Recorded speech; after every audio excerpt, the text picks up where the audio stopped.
What up guys, Miguel here of YugaTech, and just in line with Vivo's twice-a-year release of the mid-range V series, we have here the Vivo V17 Pro. Given that it has the same Snapdragon 675 chipset as the V15 Pro, the improvements in performance, if any, are marginal. What has changed here is the new design that's inspired by the Nex 3 as well as more cameras. So while its predecessor had a pretty good run earlier this year, the mid-range to upper mid-range market right now is quite tough in terms of competition. So in that regard, let's see how this guy fares.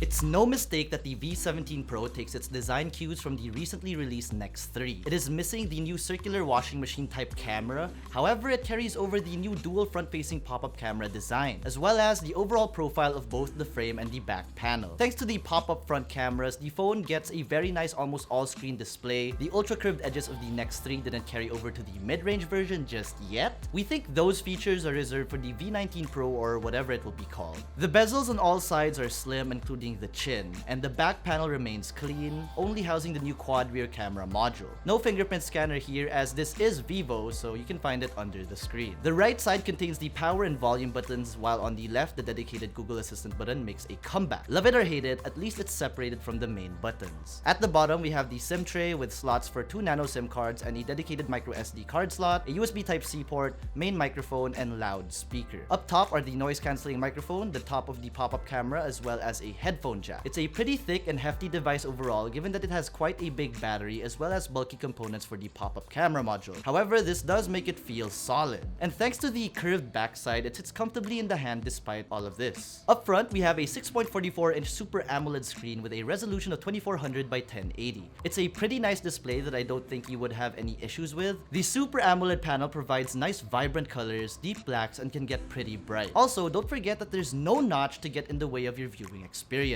For audio, it's passable for casual listening. It can get loud enough for a small room, but it's not an amazing experience per se, which is okay, that's rare for a smartphone anyway. Mids are pretty clear, highs get distorted at maximum volume, and bass is pretty non-existent. If you want a better audio experience, bring out your best pair of cans and plug them into the headphone jack. For internal hardware, the V17 Pro is powered by a Qualcomm Snapdragon 675 with an Adreno 612 GPU and 8 gigs of RAM. This is pretty much the same setup as the top-of-the-line version of the V15 Pro, so performance is roughly the same. However, it strangely doesn't perform as well in the synthetic benchmarks that we usually use. The V17 Pro got a score of just over 170,000, while our V15 Pro got us almost 178,000. Performance is still decent overall, giving you a smooth experience with just general UI navigation as well as gaming. We tested out Call of Duty Mobile and Mobile Legends, and even at the high settings, frame rates are smooth. For battery, we get a 4100 mAh cell with support for 18-watt dual-engine fast charging. In our standard video loop test, we got 22 hours and 19 minutes of playback, which is a pretty good time, and this does show in day-to-day use. After a whole day of moderate usage, we still had around 15 to 20% left before going to bed.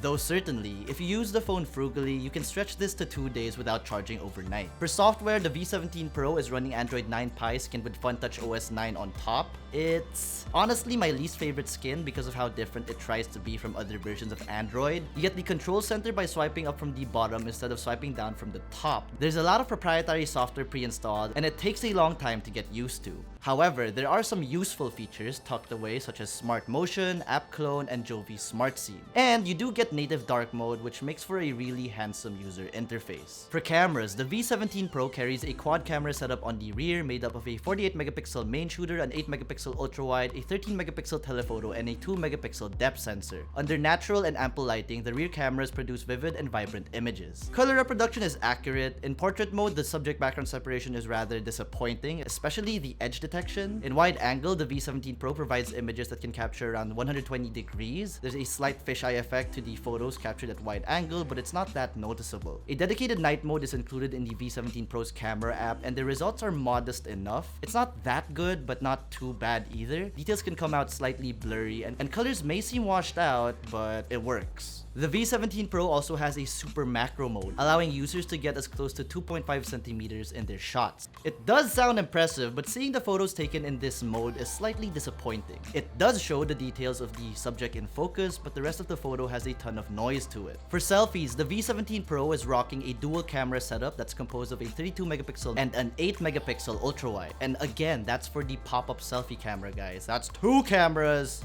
It produces pretty great selfies similar to the rear cameras. Colors are accurate and vivid. Details can sometimes look soft, but they're still noticeable enough. One thing we like about the V17 Pro selfie camera is that even with the beauty mode switched on, the post-processing still looks natural. In portrait mode, however, similar to the rear cameras, the subject background separation isn't too great and the edges appear slightly sharp and noticeable. Vivo has also equipped the V17 Pro with a posture feature in its camera app. It's a fairly fun feature that suggests poses for your selfies and group photos when you can't think of one. It takes in a lot of detail, but the colors appear to be a little bit washed out. So compared to earlier this year, the cameras on Vivo's new V series device has improved. The battery is bigger, the design has also been revamped, which includes a new pop-up module, new look, and a Type-C port. However, that's all. We still get pretty much the same screen, same chipset, same software experience, and to a lot of people, no increase in performance means that the product is worth skipping until the next generation arrives. And to a lot of people, no increase in performance means that the product is worth skipping until the next generation arrives. Maybe they're right. The standard and mid-range chipsets right now is the Snapdragon 700 series, and with the Vivo V17 Pro stuck on the Snapdragon 675, it's facing a lot of tough competition that simply offers better performance at a lower price. And about that price point, you can get a Snapdragon 855 or Kirin 980 powered phone at the exact same price bracket as this phone. So yes, while it is new and flashy, Vivo's latest V series device, it's very iterative. If you already own a V15 Pro, there's not much of a case to be made to upgrade. And if you're looking to buy whatever Vivo's newest mid-range phone is, it's probably best to wait for the V19 Pro or whatever it will be called early next year. And again, for a similar amount of money, you can get something like the Huawei Nova 5T or Xiaomi Mi 9T Pro, both of which offer flagship chipsets. So that wraps up this full review of the Vivo V17 Pro. Let us know what you guys think of this phone in the comment section below. And if you enjoyed this video, be sure to smack that like button, subscribe to our YouTube channel, and hit that bell icon so you get notified of future uploads. Be sure to visit YugaTech.com for the latest tech news and reviews. Again, this has been Miguel, and I'll see you in the next one.